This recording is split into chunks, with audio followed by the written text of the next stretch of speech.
പാവനമായ പുണ്യം നിറഞ്ഞ ഈ ക്ഷേത്രത്തിൽ സംഗീതത്തിൻ്റെ അവതാരമൂർത്തിയാണ് ചെമ്പൈ സ്വാമി. ഭാരതത്തിൻ്റെ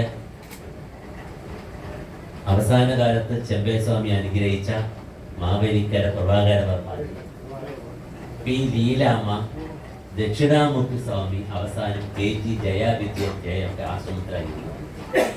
അവരെല്ലാം രാവിലെ എണിച്ചാൽ ആദ്യത്തെ പ്രാർത്ഥന ഗുരുവായൂരപ്പൻ ചെമ്പൈ സ്വാമിക്ക് ഒന്നാണ്. ജയസാർ മരിക്കുമ്പോൾ പറയും, പിന്നെ ചെമ്പൈ സ്വാമിക്ക് ഒരു കോവിട്ട അത് ഗുരുവായൂരപ്പന് സന്തോഷമാണ്. രണ്ടുപേരും ഒന്നാണ്.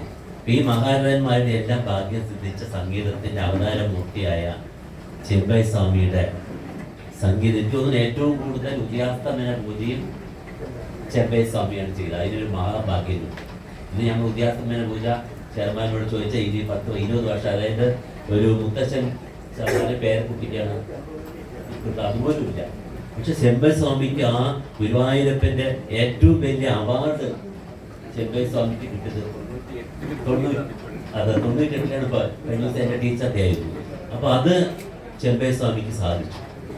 ഈ ലീലാമ്മയൊക്കെ അവിടെ ഇരിക്കുമ്പോൾ പറയും, ലീലാമ്മ ആശ്രമത്തിലെ അവസാനിക്കുന്നത്. അപ്പൊ നമ്മുടെ രാഷ്ട്രപതി നമ്മുടെ രാഷ്ട്രം ആദരിച്ചു പത്മഭൂഷൺ, പത്മശ്രീ. അപ്പൊ ചെമ്പൈ സ്വാമി പോയില്ല, അന്ന് ഫ്ലൈറ്റിലൊന്നും പോകാൻ പറ്റില്ല. അവർ കലക്ടർ ഇവിടെ വന്നാൽ കൊടുത്തു പത്മഭൂഷൺ കൊടുത്തു. ചെമ്പൈ സ്വാമി പോയില്ല, കലക്ടർ ഇവിടെ വന്നിട്ടാണ് കൊടുത്തത്. അപ്പൊ ചെമ്പൈ സ്വാമി പറഞ്ഞത്ര എന്താ പോവാത്ത? അന്ന് ലീലാമ്മയും ദക്ഷിണാമൂർത്തി സ്വാമിയും ജയവിജയന്മാരോട് ചോദിച്ചു പറഞ്ഞു, എനിക്ക് കിട്ടിയ പത്മഭൂഷൺ ഗുരുവായൂരപ്പന്റെ ഉദയാസ്തമന പൂജയാണ്. അതിൽ നിന്നൊന്നുമില്ലല്ലോ. ആ അവതാരമൂർത്തിയുടെ സാന്നിധ്യത്തിൽ നമ്മളെല്ലാം കൂടിയിരിക്കുന്നത് അവിടുത്തെ അനുഗ്രഹം കൊണ്ട് മാത്രമാണ്. എൻ്റെ ഗുരുനാഥനായ രാജമോഹൻ മാഷ് ഇവിടെയുണ്ട്. അദ്ദേഹം അവസാനം കരുണ ചെയ്യാനെന്തു താമസം കൃഷ്ണ എന്ന് പാടുമ്പോൾ കൂടെ ഉണ്ടായിരുന്നു, ആ കുടുംബവും ഉണ്ടായിരുന്നു. അങ്ങനെ ഒരുപാട് പേരുടെ സാന്നിധ്യം കൊണ്ട് പ്രസംഗിക്കേണ്ട സമയമല്ല. നമ്മുടെ അനുഗ്രഹം ഇവിടെ ഭാരതം എന്ന് ജയസ്വാമിയും ജയവിജയൻ ഡയറിയിൽ എഴുതി വെച്ചിട്ട് മരിക്കുന്നതിന് ചെമ്പൈ സ്വാമി കൊടുത്ത ഒരു ഡെഫിനിഷൻ ഭാരതത്തിന്റെ ഭാവം രാഗം താളം, ഭാവരാഗ താളം ഭാരതം, അതാണ് ചെമ്പൈ സ്വാമി. സർവ ചരാചരങ്ങൾക്കും സഹസ്ര